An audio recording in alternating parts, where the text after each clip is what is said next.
ভোটের পরের দিন আবারও ধুন্ধুমার সন্দেশখালীর আগারহাটির মণ্ডলপাড়া। পুলিশের ওপর হামলার অভিযোগে গ্রামে ঢুকে ধরপাকড় শুরু করতেই বাঁশ লাঠি নিয়ে পাল্টা প্রতিরোধ করেন মহিলারা। পুলিশের বিরুদ্ধে গ্রামে ঢুকে অত্যাচারের অভিযোগ করেছেন মহিলারা। একজনকে আটক করে নিয়ে যাওয়ার সময় তেড়ে যান মহিলারা। পুলিশের গাড়ির সামনে কার্যত শুয়ে পড়ে বিক্ষোভ দেখাতে থাকেন। সাধন নন্দী নামে এক অভিযুক্তকে গাড়ি থেকে ছিনিয়ে নিয়ে যান তারা। গ্রামবাসীদের অভিযোগ, নিরীহদের উপর অত্যাচার চালাচ্ছে পুলিশ। পুলিশ র্যাফের সঙ্গে হাতাহাতি বেঁধে যায় মহিলাদের।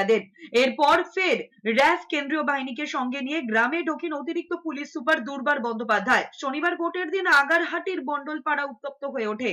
পুলিশের সঙ্গে গ্রামবাসীদের সংঘর্ষ হয়।